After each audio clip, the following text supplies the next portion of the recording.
All right, let's dive right in. We're going to talk about that universal quest for inner peace. We'll explore those inner conflicts that pretty much define the human experience and how, fascinatingly, both ancient wisdom and modern science seem to point down the very same path toward wholeness. I mean, we've all been there, right? You say that one thing in a meeting, or you snap at someone you love, or just make a choice that, when you look back, feels totally out of character. It's as if some hidden, impulsive part of you just grabbed the steering wheel for a second, leaving your rational self to deal with the aftermath. Well, it turns out that feeling isn't just some random fluke. It's actual evidence that a hidden part of your own psyche, you could call it a disowned subpersonality, literally hijacked your behavior. This isn't just a weird quirk, it's fundamental to how our minds are wired. And getting a handle on this? That's the first real step to ending the war within. So this feeling of internal conflict, it's not new, not by a long shot. This is a battle humans have been wrestling with for centuries. And it all kicks off with the very carefully constructed image we decide to project to the rest of the world. You know how it is. Most of us build this really flattering identity for ourselves. Oh, I'm a good person, I'm rational, I'm kind. But here's the catch. Our mind then acts like a film editor, basically cutting out every single thought or feeling that doesn't fit that perfect picture. And that creates this huge, dangerous split between who we think we are and who we really are. And here's the real kicker. That very attempt to be good all the time can be incredibly destructive. The psychologist Carl Jung called this one-sidedness, and it separates us from our whole true self.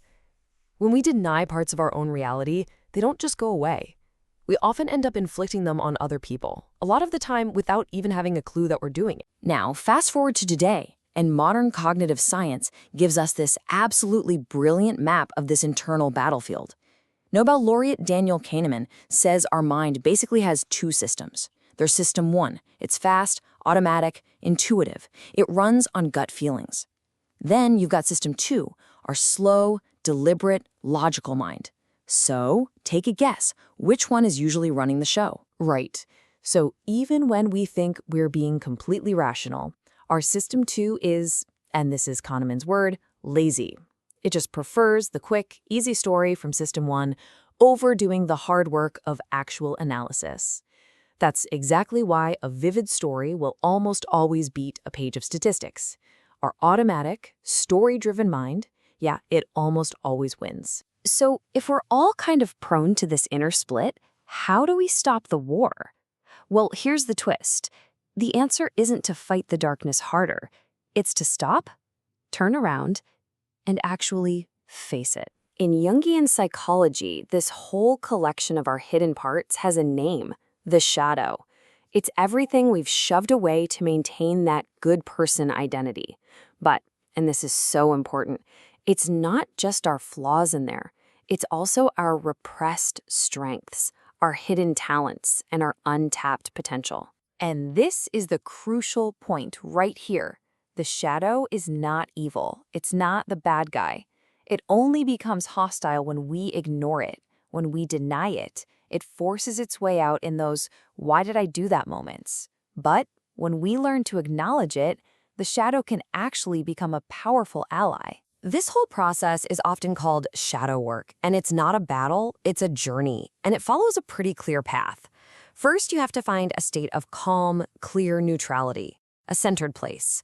Second, you cultivate maitri. It's a Buddhist term for unconditional friendliness toward yourself. No judgment. And third, from that friendly, neutral place, you can start a dialogue with these hidden parts, maybe through journaling or just in your imagination, to understand what they really need. You know, this journey inward isn't some new age trend. It's a fundamental human quest. And for millennia, humanity has been drawing maps to help us all navigate the labyrinth of the psyche. What's amazing is that when you look at these different maps, you realize they're all describing the same journey. Jung called it individuation. For Taoists and Buddhists, it's about realizing non-duality. Ancient Hermeticism taught the principle of polarity.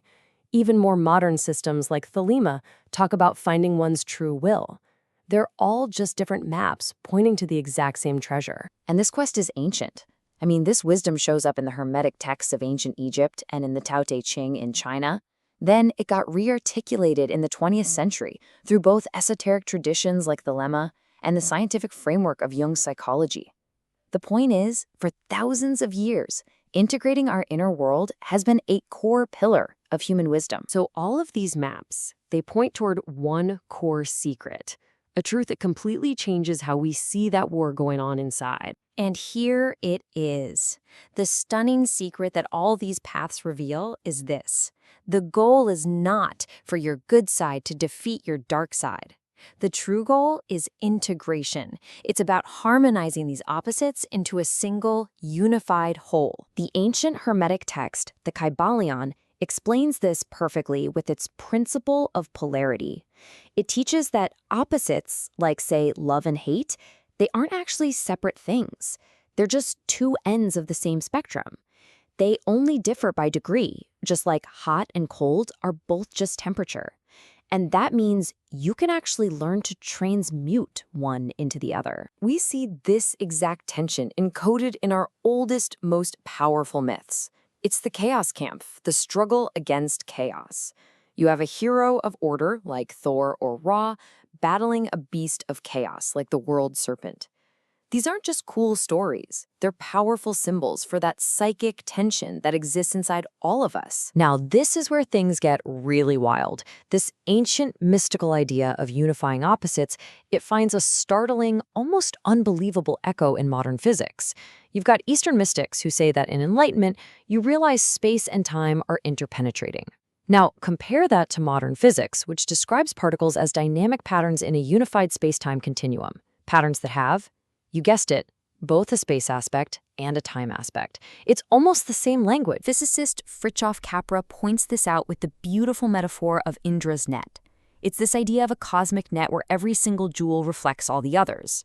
He argues that this is basically an ancient version of the bootstrap theory in physics, where every particle helps create every other particle.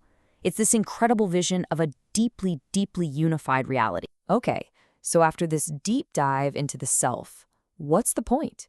In the language of myth, what's the elixir that we bring back to the world? Well, the benefits of integrating these hidden parts are profound. It leads to a real sense of wholeness, to actual psychological maturity. It unlocks our creative potential. It deepens self-compassion, and it connects us to what Jung called the self, with a capital S, the true organizing center of our whole psyche. And that surge in creativity, it makes perfect sense. Our greatest new ideas are very often found in the ignored, unconscious corners of our minds. It's just like the hero child in all those fairy tales who's always abandoned or overlooked. Our most valuable treasures are found in the darkness we were once afraid to even look at. So, in the end, this journey isn't just about healing the past. It's about actively building a more conscious and creative future. Which leaves just one question, really. What new, creative, powerful part of yourself is waiting to be discovered in the ignored corners of your mind? And what might happen if you finally have the courage to welcome it home?